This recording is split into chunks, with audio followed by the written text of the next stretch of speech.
अग्नमभीष्टदोहं तीर्थास्पदं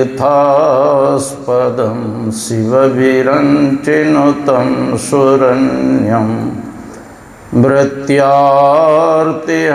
प्रणतपालभवाधिपोतं वन्दे महापुरुषते चरणारविन्दम्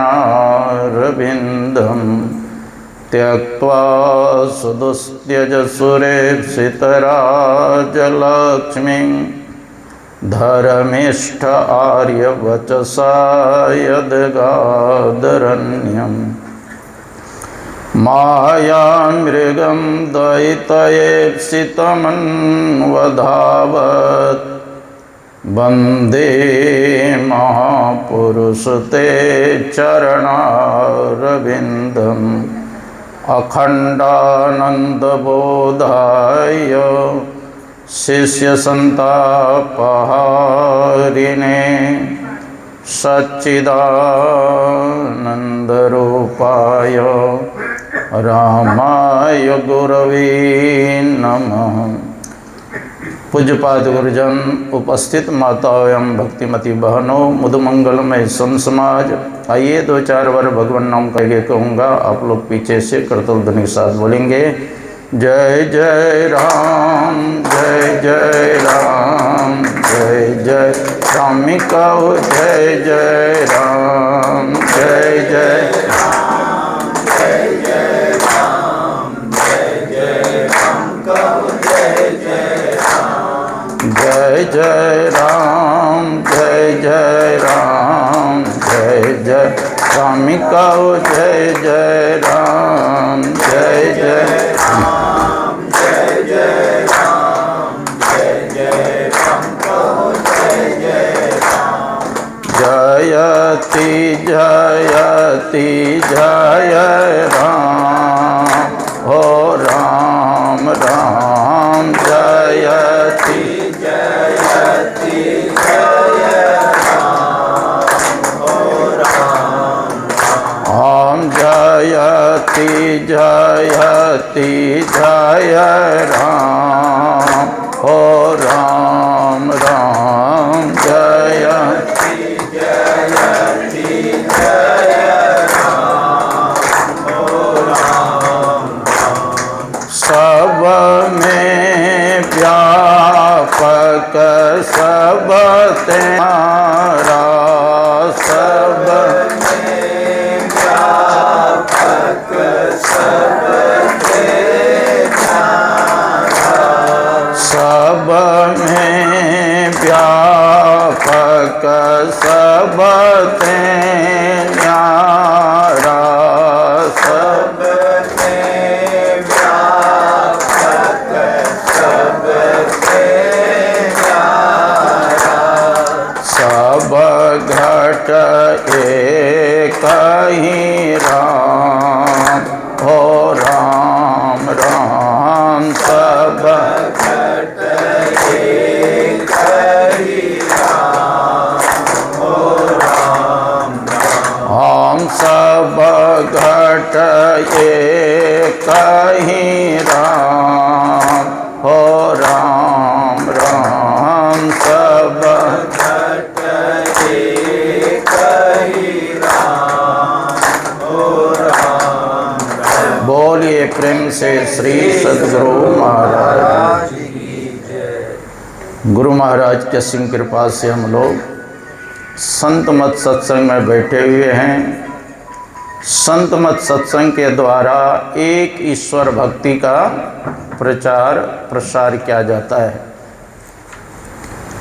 अभी हम लोगों ने रामचरितमानस सारसठिक प्रथम सोपान बालकांड से पाठ श्रवण किया। इसके बाद पूजनीय सुशीला जी के मुखारविंद से सत्संग की महिमा पर बहुत सुंदर से प्रवचन श्रवण कर रहे थे। मैं पहले बार ही इनके मुखारविंद से प्रवचन सुना, बहुत अच्छा लगा हमको। सत्संग की महिमा शास्त्र में बहुत वर्णन किया गया, इसीलिए वेद में आया है कि सत्संग तप से जिन्होंने अपने आप को नहीं तपाया उसको ब्रह्म की प्राप्ति नहीं हो सकती। अगर ब्रह्म का साक्षात्कार करना चाहते, ईश्वर का साक्षात्कार करना चाहते हैं तो सत्संग तप से अपने आप को तपाना पड़ेगा। जीवन मुक्त ब्रह्म पर चरित सुनहि तजि ध्यान, जे हरि कथा न करहि रति तिनके हिया पासा। जीवन मुक्त महापुरुष भी समाधि को छोड़ करके सत्संग से प्रेम करते। मैं 1986 ईस्वी में कुप्पा घाट गया और गुरु महाराज जर्जर अवस्था में, लेकिन सत्संग से कितना प्रेम गुरु महाराज। प्रातः काल सत्संग में बैठ करके सब क्षेत्र क्षर अपरा परापर और अक्षर पार में गुरु महाराज पहले कहते तब मुझे भगीरथ बाबा को माइक दिया। अपराह्न कालीन में भी गुरु महाराज रामचरितमानस का पाठ होता था, है ना, वो बड़ा रामायण जो होता था जोला प्रसाद वाला, उससे पाठ होता था। तो शुरू में गुरु महाराज स्तुति करते, फिर पूजवा को देते थे। और गुरु महाराज का ने कृपा की, जिनके मन में होता है कब सत्संग में जाए, कब सत्संग में जाए, कब संत महात्मा का दर्शन करें, ऐसे व्यक्ति का जब शरीर छूटता है तो फिर मनुष्य शरीर में आएंगे, दूसरे शरीर में नहीं जाएंगे। साध संगत की वासना जय घट परगट होय, मानुष जन्म सत्संग मिले मुक्ति प्राप्त हो। संत महात्मा की वासना लगी रहेगी तो फिर मनुष्य शरीर में ही मिलेगा, दूसरे शरीर में नहीं जा सकता। और संत का दर्शन ऐसे ही नहीं मिलता है। संत विशुद्ध मिलहि पर ते ही चित वही राम कृपा कर जय। विशुद्ध संत, पवित्र संत उसी को मिलता है जिसके ऊपर राम की कृपा है, उसी को, उसी जीव को संत का दर्शन मिलता है। इसीलिए पलटू दास जी महाराज हुए अयोध्या में, उन्होंने कहा आरती कीजिए संत चरण की। आरती का अर्थ होता है आपके संकट को जो हर ले, विपत्ति को हर ले, ऐसे संत की चरण की आरती कीजिए। आरती कीजिए संत चरण की, यही उपाय न आन तरन की। संसार सागर से तरने का और दूसरा कोई उपाय नहीं। संत के जस हरि श्री मुख गावे, असंत के रज ब्रह्मा नहीं पावे। संत की महिमा का बखान स्वयं भगवान विष्णु अपने मुखारविंद से करते, और संतों के चरण रज कहते ब्रह्मा को भी नसीब नहीं। संत राम में अंतर नाही, एक टक देखत दो माई। कहते संत में और राम में कोई अंतर नहीं है। शास्त्र में जैसे गुरु है वैसे ईश है, और जैसे ईश है वैसे गुरु है, उस दोनों में कोई भेद नहीं है। कोटि मुक्ति संतन की दासी, रज चाहत कैलाश की वासी। करोड़ों मुक्ति संतों की दासी है, और संतों के रज कैलाशवासी भगवान शंकर। देखिए भगवान शंकर स्वयं संत की, सत्संग की कितनी महिमा करते। एक बार माँ पार्वती के साथ भगवान शंकर कहीं जा रहे थे, धरती को प्रणाम की। माँ पार्वती पूछती है कि आपने धरती को क्यों प्रणाम किया? कहा यहाँ सत्संग हो चुका है, इसलिए धरती पवित्र हो गया है, इसलिए प्रणाम किया। फिर दूसरे जगह प्रणाम किए धरती को, कहा यहाँ पर क्यों प्रणाम किए? कहा यहाँ सत्संग होने वाला है, इसलिए धरती के भाग जग गए। और जहाँ सत्संग होते हैं वहाँ तो स्वाभाविक प्रणाम करके बैठना चाहिए। और हम लोग जो सत्संग कर रहे हैं सिर्फ हम ही लोग नहीं कर रहे हैं। जहाँ पर संत महात्मा बैठकर सत्संग करते हैं 33 करोड़ देवी देवता के साथ ब्रह्मा विष्णु महेश विराजमान हो जाते हैं। तुलसीदास जी महाराज लिखे हैं, जत्र तिष्ठन्ति तत्रैव अज सर्वहरि सहित गच्छन्ति चिरावधिवास। जहाँ पर संत महात्मा बैठकर सत्संग करते हैं, 33 करोड़ देवी देवता के साथ ब्रह्मा विष्णु। एक बार सामर्थ रामदास जी महाराज इसी तरह सत्संग कर रहे थे और प्रवचन क्रम में सामर्थ रामदास जी महाराज कहते हैं, हनुमान जी जब त्रेता युग में लंकापुरी जब गए थे तो अशोक वाटिका में सफ़ेद कमल खिला हुआ था। उसी सभा में एक युवक खड़ा हो गया, कहा नहीं महाराज, हनुमान जी जब गए थे सीता ये तो लंकापुरी गए थे तो अशोक वाटिका में सफ़ेद कमल नहीं खिला हुआ था, वहाँ लाल कमल खिला हुआ था।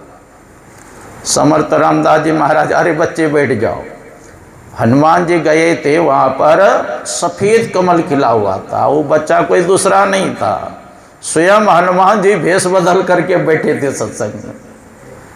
कहा महाराज अपने रूप में आ गया कि मैं ही हनुमान जी हूँ, भगवान श्री राम ने माँ सीता को ढूंढने के लिए हमको भेजा था। तो वहाँ अशोक वाटिका में सफ़ेद कमल खिला हुआ नहीं था, लाल कमल खिला हुआ था। समर्थ रामदास जी महाराज कहते नहीं, आप जब गए थे वहाँ सफ़ेद कमल खिला हुआ था, लाल कमल नहीं खिला था।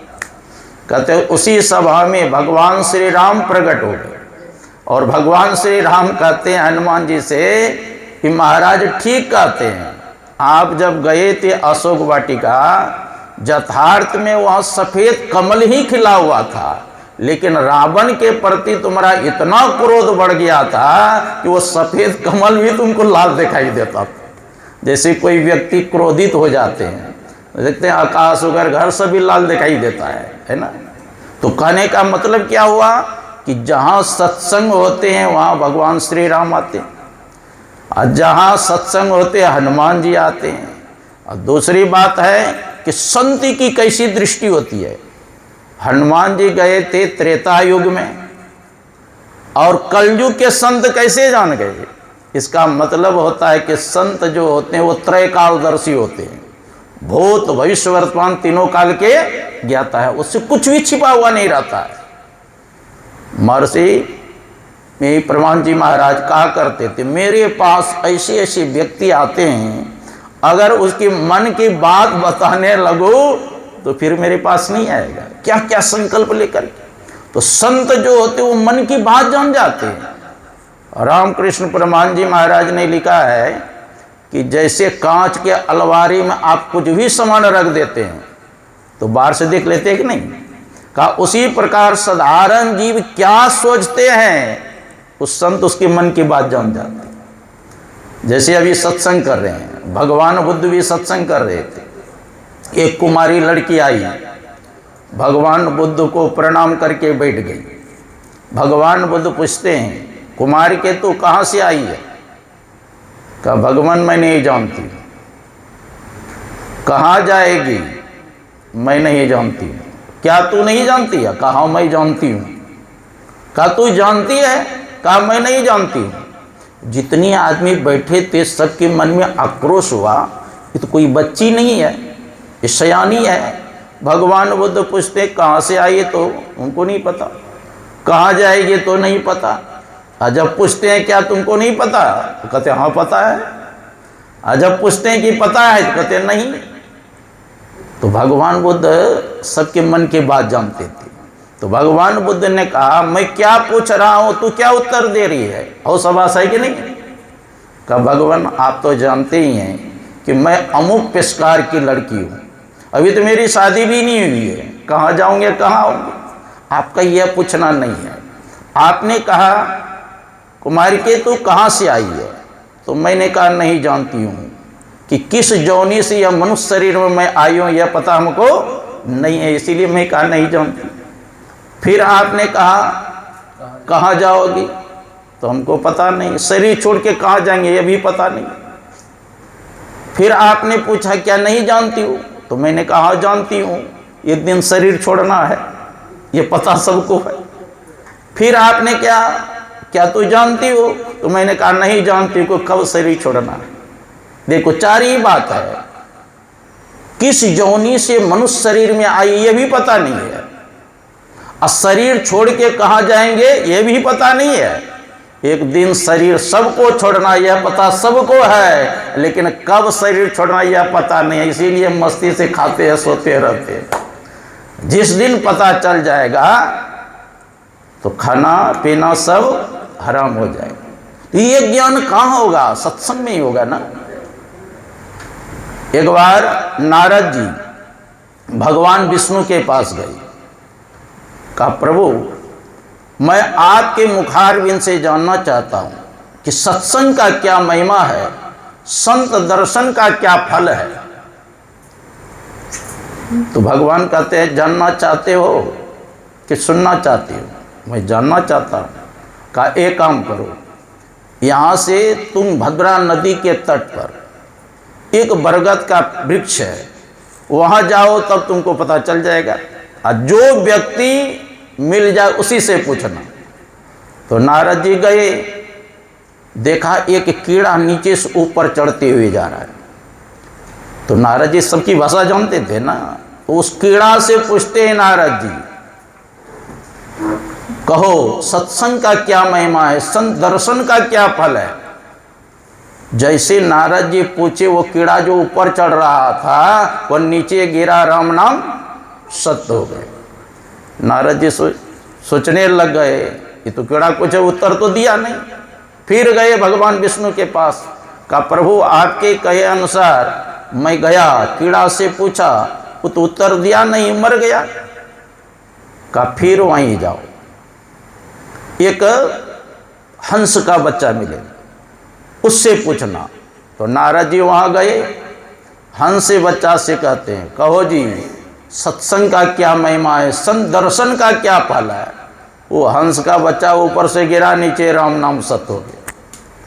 फिर गए, कहा प्रभु उत्तर तो मिला नहीं, वो हंस का भी बच्चा मर गया। कहा देखो उसी तुंगभद्रा नदी के तट पर एक गांव है, गाय ने एक बछड़े को जन्म दिया, उस बछड़े से पूछना। नारद जी गए, उस बछड़ा से पूछा कहो जी सत्संग का क्या महिमा है, संत दर्शन का क्या फल है। जी पूछना था, वो भी पछाड़ मार के गिरा, राम नाम सत्य हो गए। नारद जी भागते हुए गया, कहा प्रभु संजोग ठीक था, कोई था नहीं तो झगड़ा करता कि क्या पूछा हमारी बछड़ी मर गई। तो उत्तर तो मिला नहीं प्रभु, वो तो भी मर गया। देखो आपकी बार राजा के घर जाओ, राजा की जो पत्नी रानी है एक पुत्र को जन्म दिया है, उससे पूछना। नारद जी कहते हैं प्रभु मैंने क्या कसूर किया। एक कीड़ा को पूछा वो मर गया, एक हंस के बच्चा को पूछा वो भी मर गया, एक बछड़ा को पूछा वो भी मर गया। अगर उस राजकुमार से पूछूंगा और वो भी मर जाएगा तो राजा छोड़ेगा हमको जीवित? का आपकी बार नहीं मरेगा, आपकी बार तुमको प्रश्न का उत्तर मिल जाएगा। नारद जी आए, राजा ने नारद बाबा जन के बड़ा स्वागत किए, चरण पखाड़े, चरणामृत लिए।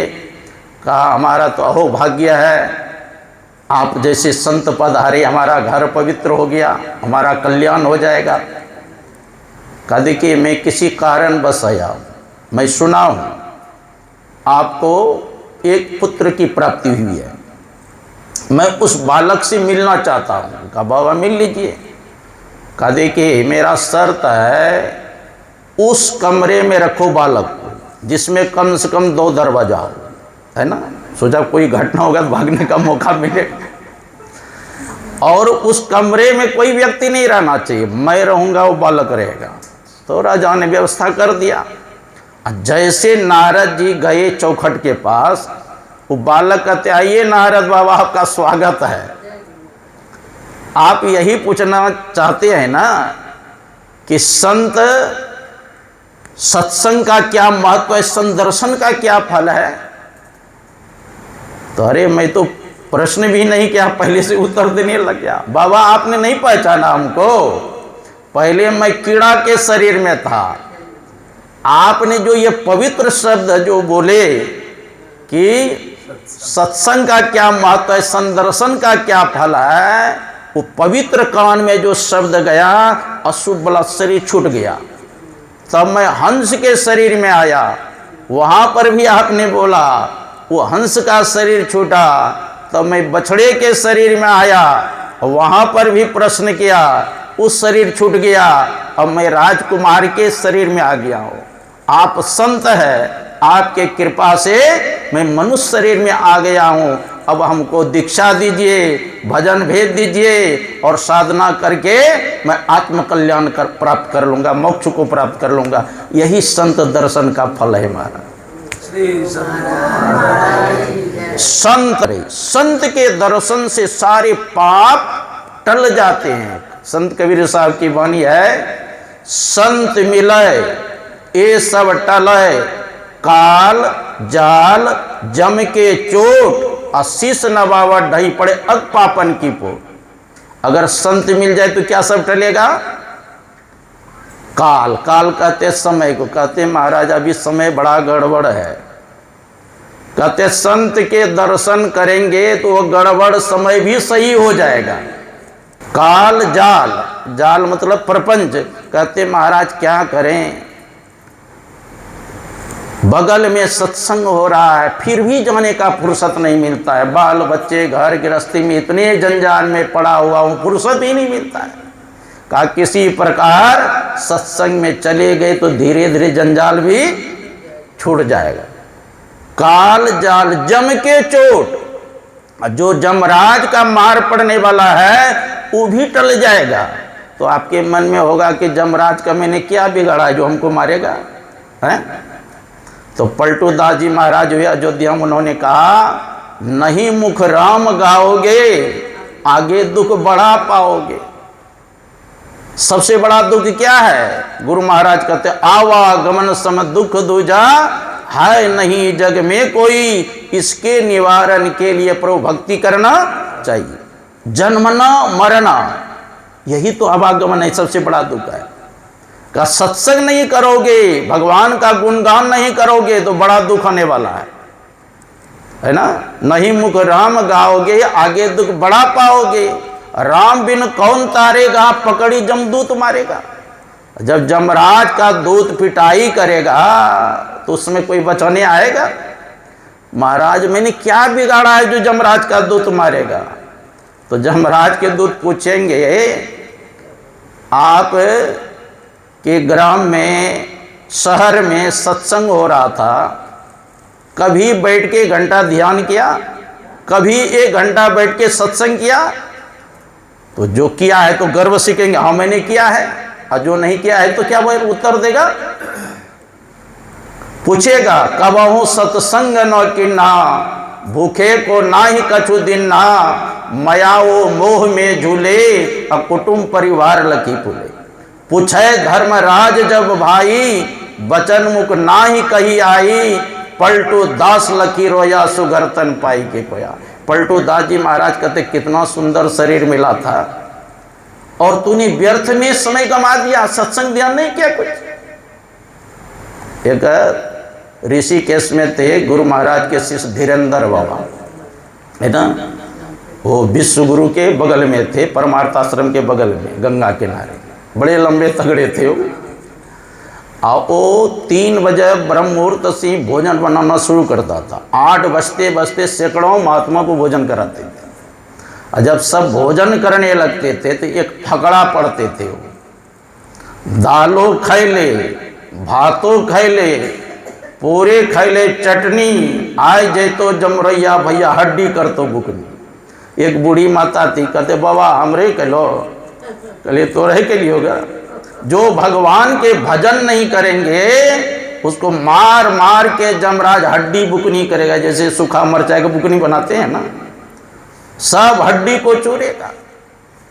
देखो संत महात्मा बड़े दयालु होते हैं, बड़े कृपालु होते हैं। वो तो पैर पकड़ करके भी कहते हैं भजन आतरी कीजिए और बात में देर, और बात में देर जगत में जीवन थोड़ा, मानुष तन धन जात गोड़धरी करो निहोरा। कांच महल के बीच पवन एक पंछी रहता, 10 दरवाजा खुला उड़न को नित उठी चाहता। भज लीजिए भगवान यही में भल है अपना, आवागमन छुट जाए मिटे जन्म की कल्पना। पलटू अटक न कीजिए 84 घर फेर, भजन आतरी कीजिए और बात में देर। और बात में देर हो जाए तो हो जाए, लेकिन भजन में देर नहीं कीजिए। लेकिन हम लोग उल्टा करते हैं, भजन में देर हो जाए लेकिन भोजन में देर नहीं होना चाहिए। हाँ, आलसी लोग क्या कहते हैं, आज कहे मैं कल भजूंगा, कल कहे फिर काल, आज काल के करती अवसर जासी चाल। संत महात्मा कहते ऐसा मत करो, काल करो सो आज कर, आज करो सो अब पल में प्रलय होगा, बहुरी करेगा कब। शरीर का कोई ठिकाना है, कब नष्ट हो जाएगा, शरीर का कोई ठिकाना नहीं। ये घर का तो ठिकाना भी है कि 50 साल या 100 साल रहेगा, लेकिन शरीर का ठिकाना है, बोलते बोलते बोलती बंद हो जाता है, चलते चलते श्वास बंद हो जाता है। इसलिए जो समय मिला है उस समय का सदुपयोग करना चाहिए। यह मानव शरीर मिला है सत्संग करने के लिए। अगर सत्संग करेंगे तो क्या लाभ होगा।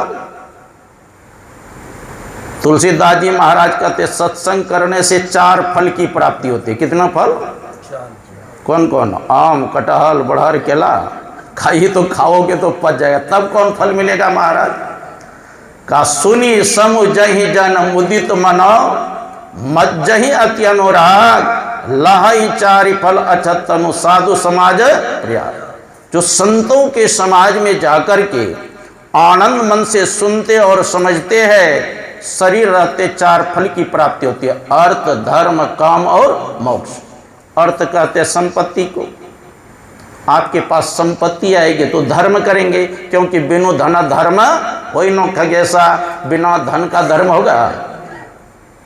जब धर्म करेंगे तो आपकी मनोकामना पूर्ण होगा, इच्छा की पूर्ति होगी और अंत में मोक्ष मिल जाएगा, जन्म मरण के चक्र से सदा छूट जाएंगे। इसलिए कहा सत्संग करने। और देखो सत्संग में आनंद ही आनंद है ना। मुद मंगलमय संत समाजो जो जग जंगम तीरथ राज। संतों का जो समाज है आनंदमय है, कल्याणमय है, मंगलमय है और चलता फिरता तीर्थराज है। एक तो तीर्थराज कहाँ है, प्रयाग में, वह स्थिर तीर्थराज है। लेकिन संत महात्मा का जो अभी कलकत्ता में, कभी दिल्ली में, कभी बनारस में, कभी अमेरिका में, कभी जापान में ही चलता फिरता तीर्थराज है ना। तो कहते हैं मैं गया था एक बार प्रयागराज, तो कुछ गुरु भाई के साथ गए थे, तो नाव पर बैठ करके गंगा जमुना के बीच में, सोचे कि बीच में स्नान करेंगे बेसी पुण्य मिलेगा, है ना। अब बीच में गए, नाव से कूदे, है ना, तो कूदे तो अंदर गए, अब ऊपर कम करंट था, अंदर अधिक था, पूरा ताकत लगा करके फिर ऊपर निकले। तैरने जानता था मैं और सब गुरु भाई थे, तो नीचे बहुत करंट, अंदर, बाहर में कम। और वहाँ के पंडा से पूछेंगे कि ये गंगा जी की धारा है, ये जमुना जी की धारा है, लेकिन सरस्वती की धारा कहाँ है। तो वहाँ के पंडा कहेंगे वो अंतःसलीला, अंदर ही अंदर बहती है, बाहर दिखाई नहीं देता। तो यू धारा हमारे अंदर भी है। ईड़ा भगवती गंगा, पिंगला यमुना नदी, ईड़ा पिंगला लयोर मध्य सुषुम्ना च सरस्वती। ईड़ा भगवती नदी, ईड़ा नारी को गंगा की धार, पिंगला नारी को यमुना की धार। ईड़ा पिंगला लयोर मध्य सुषुम्ना च सरस्वती, ईड़ा पीड़ा के मध्य में उस सरस्वती की धार। उस सरस्वती में स्नान करेंगे तब क्या होगा। त्रिवेणी संगमो यत्र तीर्थराजस उच्यते, तत्र स्नानम प्रकुर्वी तो सर्व पापे प्रमुच्यते। इस त्रिवेणी में स्नान करने सभी पापों से मुक्ति मिलेगी। देखिए संत महात्मा, बाहरी भी गंगा के महत्व है और आंतरिक गंगा, दोनों की महत्व है ना जी। मैं गया था प्रयागराज से, एक डिब्बा गंगा जल लाए थे, और हरिद्वार गए थे हड़ की पेड़ी, वहाँ से भी गौमुख गए थे, वहाँ से भी, है ना। कई वर्ष हो गए लेकिन गंगा जल में कोई परिवर्तन नहीं, है ना, कोई खराबी नहीं आई। आप चापाकल के, कुआं के, तालाब के रखिए तुरंत खराब हो जाएगा, 2 दिन में गंध करने लगे। उसका भी महत्व है ना। गर्गाचार्य जी महाराज भगवान कृष्ण के गुरु थे। गर्गाचार्य जी महाराज कहते हैं, गंगा गंगेति यो बुरियात योजना नाम सतैरपि मुच्यते सिर पापे व्यो विष्णु लोकम च गच्छति। अगर 100 योजन दूर से ही गंगा गंगा कह करके पुकार करे, गंगा गंगेति यो बुरियात योजना नाम सतैरपि मुच्यते सिर पापे भी विष्णु लोकम च गच्छति, सभी पापों से मुक्त होकर के विष्णु लोक को प्राप्त कर। दृष्ट्वा जन्म शतम पापम पित्वा जन्म शतम द्वयम स्नत्वा जन्म सहस्रेण हंति गंगा कलोजगी। दृष्ट्वा जन्म शतम पापम, सिर्फ गंगा जी का दर्शन करने से, कहते गंगा माँ 100 जन्म के पाप को नष्ट करती। आप पी ले कोई गंगा जल तब तो 200 जन्म के पाप को नष्ट करती है, और स्नान कर ले तब 1000 जन्म के पाप को नष्ट करती है। हंति गंगा कलोजुगे, ये कलयुग में गंगा का महत्व है। राजा सगर के नाम सुनिए। राजा सगर के 60,000 पुत्र था। कितना? 60,000 पुत्र। ऋषि के आशीर्वाद से एक रानी ने एक पुत्र को जन्म दिया था। 60,000 रानी 2 ही, एक रानी ने 60,000 पुत्र को जन्म, और दूसरी रानी ने एक ही पुत्र को जन्म दिया। उसका नाम था असमंजस, जिसने एक पुत्र को जन्म दिया था। और अश्वमेध यज्ञ प्रारंभ किए थे, 99 यज्ञ कर चुके थे। सोमा यज्ञ में घोड़ा छोड़ा जाता है ना, अब पूरा घोड़ा जहां जहां जाएगा वो सब राज उसी का हो जाएगा। या तो युद्ध करो या टैक्स दो, कर दो, तब छोड़ता था। और 60,000 पुत्र को उसके पीछे पीछे छोड़ दिया था, घोड़ा के पीछे। और कितना बलवान था, इंद्र के समान वो बलवान था। 60,000 पुत्र। इंद्र को डर हो गया, 99 यज्ञ कर चुके हैं, और सोमा यज्ञ पूरा हो जाएगा तो हमको इंद्र सिंहासन खाली करना पड़ेगा। क्योंकि जो पृथ्वी लोक में 100 यज्ञ करते हैं वही स्वर्ग के राजा इंद्र बनते हैं, और जो 1000 राजस्वी यज्ञ करते हैं वही ब्रह्मलोक में ब्रह्मा जी होते हैं, है ना। तो इंद्र जी ने क्या किया, घोड़ा को चोरा करके कहाँ रख दिया था? पताल, है ना, जहाँ कपिल भगवान ध्यान करते थे। और 60,000 पुत्र पता लगा के पृथ्वी कोड़ के वहां पहुंच गए। और उसके मन में हुआ यही महात्मा जी चोरा के लाया है। देखो जी, असली महात्मा को नकली समझेंगे उसमें भी खतरा है, और नकली महात्मा को असली समझेंगे उसमें भी खतरा है ना। एक तनु प्रताप भानु ने नकली महात्मा को असली समझ लिया, इसलिए पूरे परिवार मर गए ना युद्ध में। वही सब मर करके राक्षस हुआ लंकापुरी में, रावण सब परिवार। तो नकली को असली समझ लिया तो ये फल मिला। यहाँ असली जो थे कपिल भगवान महात्मा, इसको नकली समझ लिया, का मारो पीटो पकड़ो। और कपिल भगवान युद्ध के ध्यान में मन एकाग्र होता है ना, आनंद मिलता है। और कोई आनंद में विक्षेप कर देता, लोग कहते हैं कि ध्यान करने वाले को क्रोध नहीं करना चाहिए। क्रोध नहीं करना चाहिए, शक्ति रहेगा तो भस्म में कर देगा।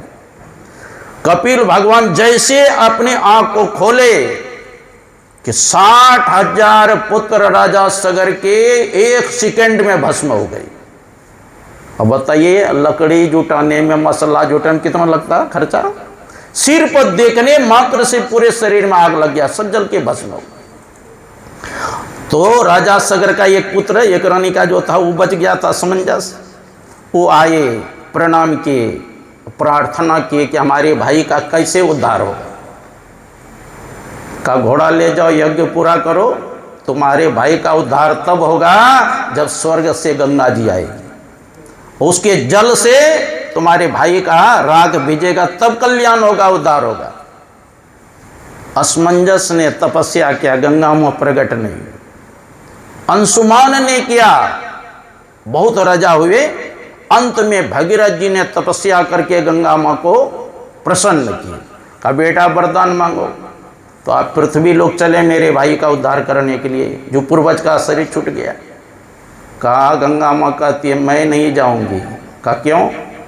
कहा मैं पृथ्वी लोग जाऊंगी तो संसार के व्यक्ति मेरे अंदर स्नान करेंगे, सारा पाप डाल देंगे, तो मैं तो पाप से भर जाऊंगी, तो मेरा उद्धार कैसे हो?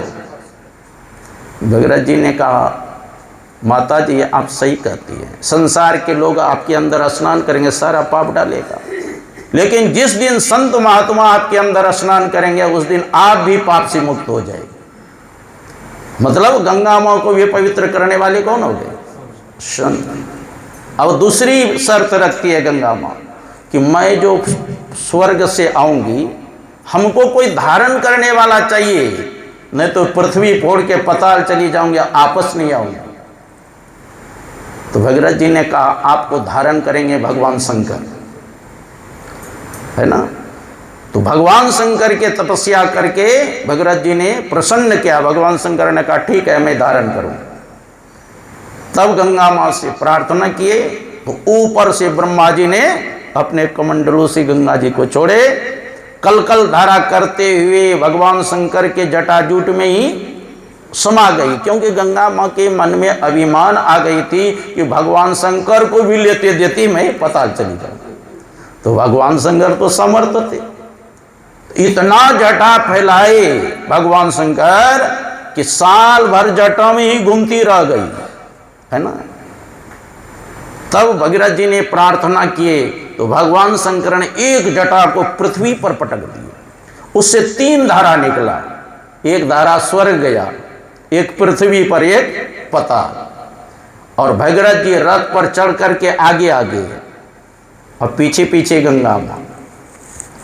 जब गौमुख से गंगोत्री होते हुए हरिद्वार आए, वहां 7 ऋषि लोग तपस्या करते थे, तो मां गंगा घबरा गई कि एक जटा जुट भगवान शंकर के तो जटा में साल भर रही, और यहां तो 7 ऋषि है ना।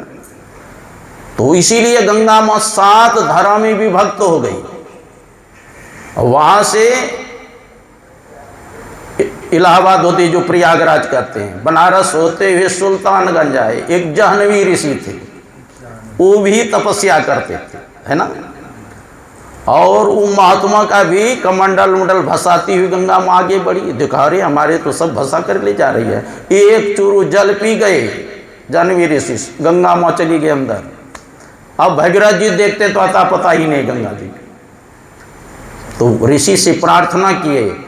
तब ऋषि सोचे अगर मुंह से मैं निकालता तो झूठी हो जाएगी गंगा जी, तो जंगा फाड़ करके गंगा जी को प्रवाहित की, इसीलिए उस गंगा जी का नाम पड़ गया जाह्नवी गंगा, है ना। अब भगवान शंकर के जटा से निकली तो शंकरी गंगा, अब भगवान विष्णु के चरण से निकली इसलिए विष्णुपदी गंगा, अब भगीरथ जी ने तपस्या करके लाए इसलिए भगीरथी गंगा। आइए ये गंगा सागर में मिल गया ना, समुद्र में, इसलिए गंगा और सागर नाम पड़ गया, है ना। और जैसे गंगा जी आई और राख भिज गया, सागर का पुत्र सब दिव्य रूप धारण करके स्वर्ग हो गया, मतलब उस छुटकारा हो गया जो श्राप दिया था। तो मेरा कहने का मतलब है गंगा जी को भी पवित्र करने वाले कौन हो गए? संत हुए। भगवान कृष्ण के गुरु थे गर्गाचार्य। कौन थे? गर्गाचार्य। भगवान कृष्ण के पुत्र हुए प्रद्युम्न, प्रद्युम्न के पुत्र हुए अनिरुद्ध, अनिरुद्ध के पुत्र हुए ब्रजनाभ, ब्रजनाभ से गर्गाचार्य जी महाराज कहते हैं गंगा पापम शशि तापम दन्यम कल्प तरोर हरेत पापम तापम तथा दन्यम सद्य साधु समागम। गंगा पापम, गंगा मां मनुष्य के पाप को धोती है। शशि तापम, शशि कहते चंद्रमा को। चंद्रमा दिन के ताप को रात्रि में हर लेते हैं, क्योंकि चंद्रमा का गुण है शीतल प्रदान करना। और दैन्यम कल्प तरोर हरित, और कल्प वृक्ष के पास जब मानव बैठते हैं तो कल्प वृक्ष मनुष्य की दरिद्रता का हरण करते हैं। देखो तीनों का तीन काम, गंगा माँ मनुष्य के पाप को धोती है, चंद्रमा ताप को हर लेते हैं, कल्प वृक्ष दरिद्रता का हरण करते हैं। लेकिन संतों का संग करेंगे तब क्या होगा? तो गर्गाचार्य जी महाराज कहते पापम तापम तथा दैन्यम, आपके पाप, ताप और दरिद्रता तीनों का हरण होगा। काका मरने के बाद का नहीं, सद्य साधु समागम। सद्य का अर्थ होता है तत्काल। संतों के संग करेंगे आपके पाप, ताप, दरिद्रता तीनों का नाश होगा। इसीलिए कहा साधु दर्शनम पुण्यम तीर्थ भूता ये साधवः काले न फलती तीर्थ सद्य साधु समागम। साधु दर्शनम पुण्यम, संत के दर्शन मात्र से पुण्य की प्राप्ति होती है। तीर्थ भूता ही साधव, संत महात्मा तीर्थ स्वरूप होते हैं। भगवान कृष्ण तो यहां तक कह दिए तीर्थ को भी पवित्र करने वाले संत होते हैं। और तीर्थ किसको कहते हैं? जहां संत महात्मा तपस्या करते हैं वही स्थान तीर्थ बन गया। जब मैं बनारस में पढ़ता था, एक जगह है दशाश्वमेध के घाट के ऊपर गदोलिया चौक है ना, बोला ये सुनसान जंगल थे, लेकिन संत महात्मा वहां तपस्या किए, वो तीर्थाटन बन गए, है ना, शहर बस गए। जहां जहां भी गुरु गोविंद सिंह जी महाराज कहाँ तपस्या की? हेमकुंड, हेमकुंड जानते हैं? बद्रिका आश्रम से पहले जोशी मठ के बीच है ना, जोशी मठ और बद्रिका के आश्रम से बीच में है हेमकुंड। ऊपर हजारों सिख जाते हैं वहां दर्शन करने, क्योंकि वहां तपस्या की, है ना। तो जहां जहां संत महात्मा तपस्या को तीर्थ हो गए। कुप्पा घाट पहले क्या था? पुराने आदमी कहते हैं यहाँ श्मशान घाट था, डर के मारे लोग नहीं जाते थे। लेकिन गुरु महाराज 18 महीना तक तपस्या किए, वहीं पर आत्म साक्षात्कार किए गुरु महाराज। और वो स्थान तीर्थ अभी दिखते हैं ना, हजारों आदमी भोजन करते हैं, हजारों दर्शन करने के लिए आते हैं। तो जहां संत महात्मा ठहरते वो तीर्थ हो जाते। तो वही कहते हैं साधु दर्शनम पुण्यम तीर्थ भूतानि साधवः काले न फलती तीर्थ सद्य साधु समागम। तीर्थ में कलांतर में पुण्य की प्राप्ति होती है। बहुत दिन जब तीर्थ में वास करेंगे ना जी, तो कलांतर में हमने बहुत समय के बाद पुण्य मिलेगा। लेकिन संत महात्मा के संगति करेंगे तत्काल पुण्य मिलेगी, है ना। इसलिए कहा संतों का संकर्म। देखो, जब ईश्वर की कृपा होती है जीव पर, तब संत महात्मा की संगति मिलता है। और जब संत की कृपा होती है, तब जीव को भगवंत का संगत दर्शन होता है। जब हनुमान जी विभीषण जी से भेंट हुआ था ना लंकापुरी में, तो विभीषण जी ने कहा था हनुमान जी से, अब मोई भाव भरोस हनुमंता, अब बिनु हरि कृपा मिला ही नहीं संता। विभीषण जी कहते पहले तो हमको भरोसा ही नहीं था कि भगवान का दर्शन होगा कि नहीं होगा, लेकिन अब पक्का भरोसा हो गया।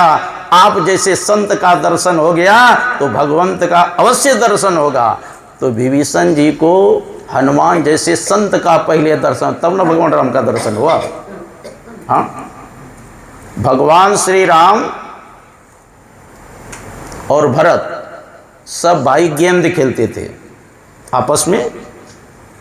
एक दल के नेता भगवान श्री राम और एक दल के नेता भरत जी, है ना। खेलते हैं ना फुटबॉल जैसे करते हैं, अभी क्रिकेट खेलते हैं, 11-11 प्लेयर होता है कि नहीं, उसी प्रकार अलग अलग थे। जो भगवान श्री राम जब गेंद पर प्रहार करते थे तो धीरे से मारते थे, और जब भरत जी मारते थे इतना जोर से मारते थे गोली ही कर देते थे। किसी ने पूछा भरत जी से, भगवान राम ने धीरे से गेंद पर प्रहार करते, आप इतने जोर से क्यों मारते हैं?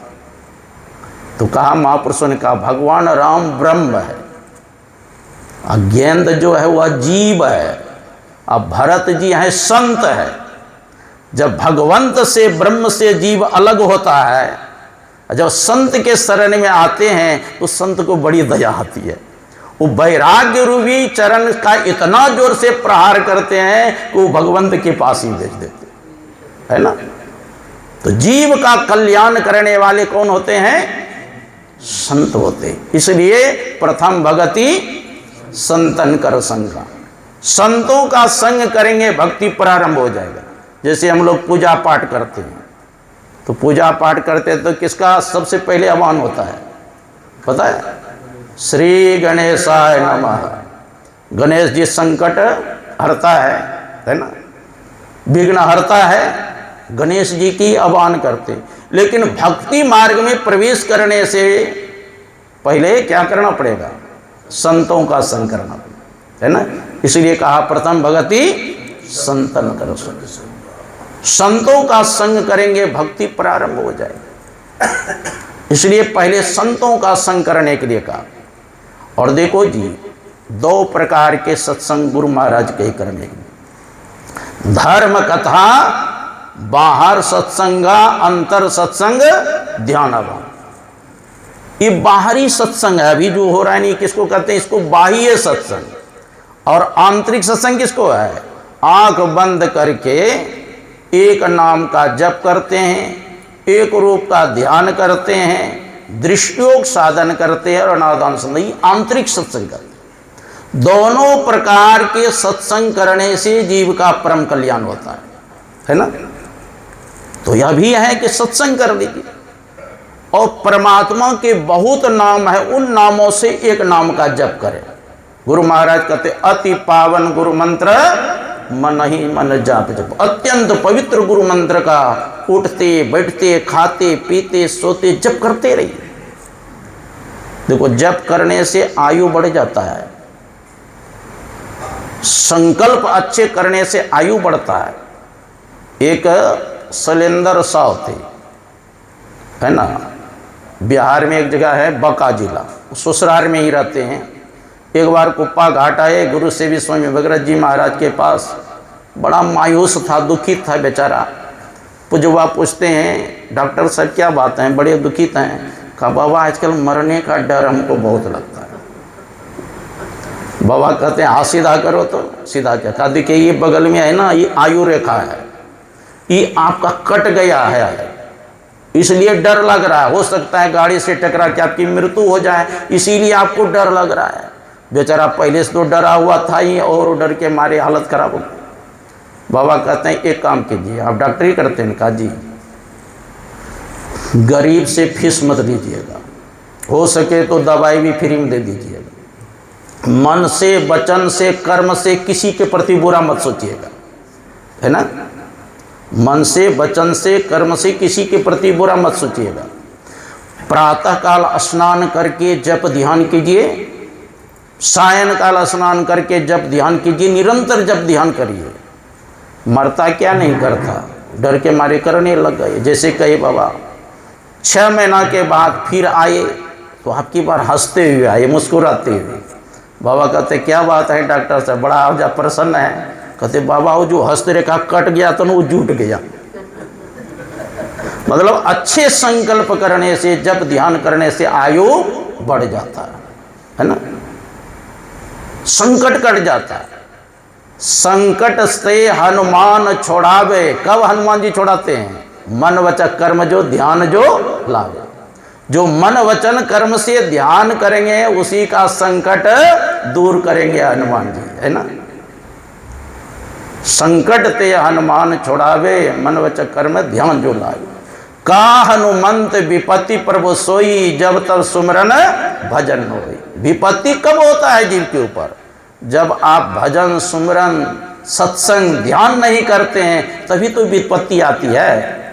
हाँ, दुख में सुमरन सब करे और सुख में करे न कोई, और जो सुख में सुमरन करे दुख काहे को होए। जैसे विपत्ति में पढ़ करके भगवान का स्मरण करते हैं, चिंतन करते हैं, उसी प्रकार सुख आने पर भगवान का स्मरण कर दुख आएगा? दुख नहीं आएगा। विपदो नैव विपदः संपदो नैव संपदः विपद विस्मरणम विष्णु संपन्न नारायण स्मृति। वह विपत्ति नहीं है जिसको हम लोगों ने मान रखा है, वह संपत्ति नहीं है जिसको हम लोगों ने मान रखा है। असली संपत्ति क्या है? भगवान का स्मरण करना, चिंतन करना, ध्यान करना, सत्संग करना, ईश्वर की आराधना करना, उपासना करना, स्तुति करना, यही असली संपत्ति है। विपत्ति क्या है? भगवान को नहीं जप करना, ध्यान नहीं करना, उपासना नहीं करना, सत्संग नहीं करना, यही असली विपत्ति है। तो निरंतर साधक को जप करें। जप करते करते मन एकाग्र हो जाए तो जप से संबंध इष्ट का ध्यान करना चाहिए। जिस मंत्र के जप करते उससे संबंध इष्ट का ध्यान करना चाहिए, और जिसका ध्यान करेंगे उसके अंदर जो गुण होगा वो आपके अंदर आएगा। जैसे एकलव्य ने द्रोणाचार्य का ध्यान किया तो द्रोणाचार्य के अंदर जो गुण था आ गया कि नहीं? एकलव्य के अंदर आ गया कि नहीं पूरा? उसी प्रकार हम जिस इष्ट का ध्यान करेंगे, गुरु महाराज का ध्यान करेंगे, तो गुरु महाराज के अंदर जो गुण है वो आपके अंदर आएगा। तब आपके अंदर दृष्टियों करने की क्षमता है। देखिए, आरती में गुरु महाराज सब खोल के लिख दिए, आरती तन मंदिर में कीजिए। कैसे? दृष्टि उगल कर सन्मुख दीजिए। सन्मुख देंगे तब क्या होगा? चमके बिंदु बिंदु का दर्शन होगा। सूक्ष्म अति उज्ज्वल ब्रह्म ज्योति अनुपम लख लीजिए, जगमग जगमग रूप ब्रह्मांड नीरखी ज्योति तज दीजिए। यहां तक दृष्टि होगी। इसके बाद शब्द सूरत अभ्यास सरलतर करी करी सार शब्द गई। हमारे अंदर अनहद शब्द है, उन अनहद शब्द में एक शब्द है सार शब्द, उसको पकड़ना है ना।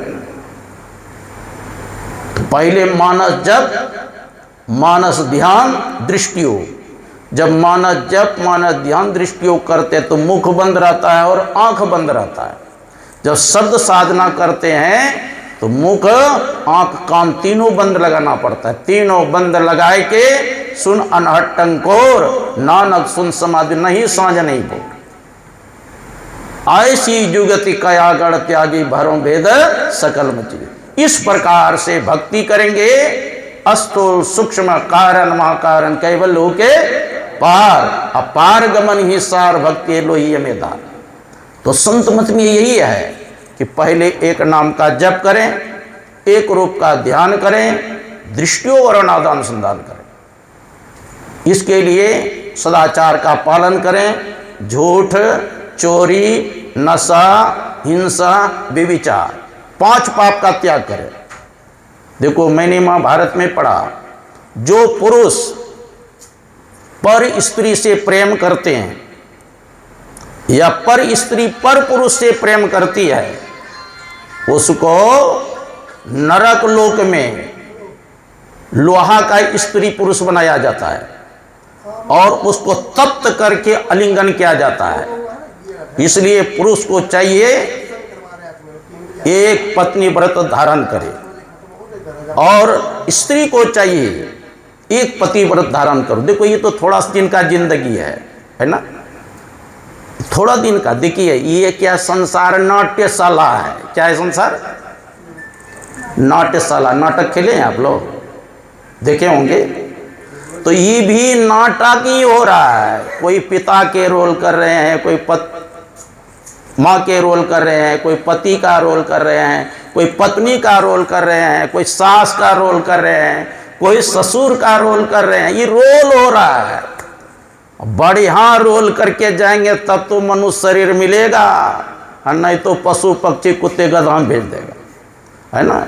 अब जैसे नाटक खेलते हैं ना, अब बढ़िया रोल जो करता है तो फिर मौका मिलता है खेलने का। अब बढ़िया रोल नहीं किया तो फिर उसको मौका मिलता है। अरे क्रिकेट खेल रहा है और जो खिलाड़ी बढ़िया से नहीं खेलेगा, मौका मिलता है उसको। हाँ, उसी प्रकार यह मनुष्य शरीर सबको रोल मिला है। थोड़ा 100 साल का आयु है, 50 साल का आयु है, किसी का 70 साल, किसी का 80 साल। इसमें बढ़िया रोल करके जाइएगा तब तो फिर मनुष्य शरीर मिलेगा, और नहीं तो पशु पक्षी में चले जाएंगे, गधा उल्लू में चले जाएंगे, क्योंकि तुमको रोल करने का ढंग नहीं है। इसलिए मानव शरीर मिला, अच्छे अच्छे कर्मों को करें। वेद व्यास जी महाराज 18 पुराणों की रचना की, उसमें सार गर्भित क्या लिखा?